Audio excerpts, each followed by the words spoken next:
Regresamos a Jiribenu, la ciudad vive en la U.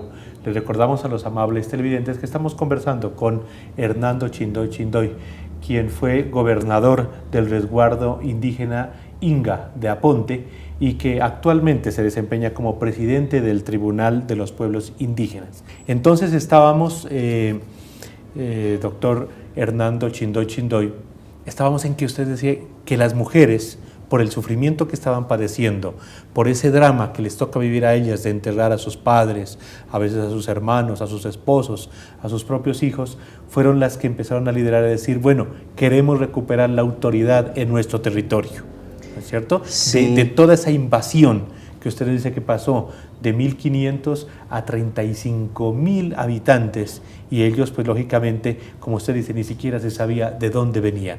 Entonces, ¿cómo fue esa solicitud de las mujeres? Al ver que son quienes tal vez más sienten el dolor de todo lo que está viviendo como familia, de todo lo que está viviendo como comunidad, creo que es como por donde ellas mismas empiezan a ver, bueno, ¿qué hacemos? ¿Qué hacemos con todo lo que estamos enfrentando? Porque la misma autoridad indígena tampoco sabe cómo enfrentar esa situación. Ellas acuden a los grupos, en este caso de las guerrillas de las FARC, y le dicen a los comandantes o al comandante que está en esos tiempos en la zona en que les colabore para hacer control territorial en términos de impedir el ingreso de bebidas alcohólicas al territorio. No más cerveza, no más nada, bebidas de ningún tipo de licor. Y que no se permita que la gente esté bebiendo en las noches en el pueblo, sino que se pueda hacer, ¿qué se llama eso? El fortalecimiento de la parte tal vez recreativa, cultural. Con gaseosas, con refajos, y entonces las discotecas, claro, eran llenas de mucha gente, pero se tomaba solo refajo y gaseosa y nada más. Pero entonces la gente no obedecía siempre ello, y empezaban a salir a las cabeceras municipales, venían hacia el Tablón de Gómez, hacia Huesaco, aquí mismo a Pasto, y mucha gente pues hasta que terminaban los recursos y no regresaban. De modo que no se pudo efectivamente controlar, pero ese fue un primer momento en que ellas reclaman esa atención. Creo que más o menos unos 6, 8 meses estuvo controlado en esa parte. El territorio por la guerrilla. Y allí, no, controlado por ellos mucho más tiempo, pero controlado el tema del licor, es como en ese tiempo, esos meses. Estamos hablando de finales de los 90. Sí, estamos hablando del 97, 98. Bueno, ¿y luego qué pasó? Entonces, cuando ya empiezan luego hay un deterioro como de las relaciones entre la comunidad y la guerrilla, porque empiezan a fusilar a la gente en el pueblo, llevan a justiciarlos dentro de la cabecera de resguardo, gente que vienen de otros corregimientos o gente que vive ahí mismo en la comunidad, los fusilan sea en el parque, sea a las salidas del pueblo o sea al lado del colegio. Entonces es allí donde se rompe como ese nexo entre la comunidad y ellos, y empezamos a decir, bueno, pues ya no son como los amigos de la comunidad, porque claro, cómo es que ahora vienen y matan. No son los defensores, no son los protectores. Y adicionalmente que es gente que no está comprobado que efectivamente hayan cometido los delitos que supuestamente ellos están diciendo que cometieron. Entonces más parece que son por otro tipo de situaciones que se mueven dentro del narcotráfico, y como por generar el miedo, la zozobra, y que la gente no se vaya a salir un poco como de las manos. Entonces ese es como el momento fuerte que se vive, y al haber ese rompimiento también se aprovecha de alguna manera desde lo comunitario para decir, tenemos que fortalecernos en la parte organizativa. Y allí empezamos a hablar ya 98, 99 del primer plan de desarrollo indígena allí. Ni siquiera sabíamos cómo llamarlo en el documento. Claro. Pero esa fue como la idea que surgió. Sí, y desde allí empezamos a recordar la historia, un poco quiénes somos, otra vez a recordar de dónde es que hemos venido, cómo llegamos a este pueblo, porque ahí estamos ya más de 300 años, claro, desde los años 1700, que fueron los primeros asentamientos, y a recordar nuestro idioma, por qué es que hablamos nuestro idioma, sí, dónde están la mayor parte de las familias. Y entonces entendimos un poco que tenemos una historia propia, que tenemos una dignidad y que tenemos unos principios. Y recordamos Mana Sisay, Mana Yuyay, Mana Quillay, Allicay, que suma causa y yucangapa, se dice en nuestro idioma. Eso es no robar, no mentir, no ser perezosos, ser dignos para alcanzar un bien vivir junto a los derechos de nuestra madre tierra. Ustedes son descendientes de los incas. De los incas. Claro, entonces usted ve que esos principios son de esta gran nación incaica. Sí, y nosotros estamos desde el norte de Chile, pasando por Perú, Ecuador, Bolivia y hasta aquí al sur de Colombia, una parte de Argentina.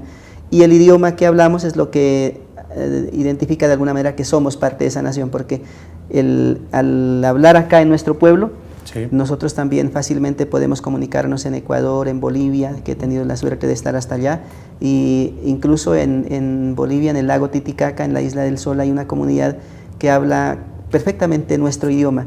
Es muy fácil comprender allí y es como que si ahí estuviesen nuestras familias. Hasta el genio de nuestra gente se parece muy bien en lo físico hasta allí. Eso era sorprendente. Sorprendente, claro. Y entonces cuando empezamos como a recordar esa historia, la gente empieza a retomar un poco el control territorial, pero entonces descubrimos o nos dimos cuenta que el territorio no estaba desde el punto de vista legal en nuestras manos, según la normatividad vigente en este tiempo, porque nosotros tenemos, colombiano. Claro, nosotros tenemos un título colonial heredado como un testamento que le llamamos nosotros el testamento de Taitas Carlos Tamabioy. Él es como nuestro santo, nuestro patrono, nuestro protector, nuestro taita. Él dijo, les dejo estas tierras para que las cuiden, para que las protejan como familia y como pueblo mientras vivan. Y entonces ese territorio nos damos cuenta que ahora ya no está en nuestras manos. Claro. Hemos perdido gran parte de ello. Y un territorio que fue, digamos, ancestral, porque ustedes llegan allá por dos vías, ¿no? Por la vía del río Putumayo hacia arriba y por la vía de lo que es el norte de Nariño. Sí, la historia está indicando que hay dos posibles rutas. Bueno, nosotros más que todo somos huasicamas, y huasicamas es cuidadores de territorio de la gran frontera, en ese caso de la nación incaica. Y están como en los límites del territorio incaico. Esos límites, claro, nosotros por eso llegamos a estos límites. Originariamente hay dos puntos de partida, uno que es Quito y otro que es el Cusco. El idioma indica que nosotros provenimos más del Cusco, y el vestido, incluso el vestido propio, cuando uno va a ver el vestido de los abuelos que se mantiene y que nosotros hoy buscamos revitalizar, se ve mucho más viva esa identidad y ese nexo con ellos que con la parte de Quito. De Quito, más.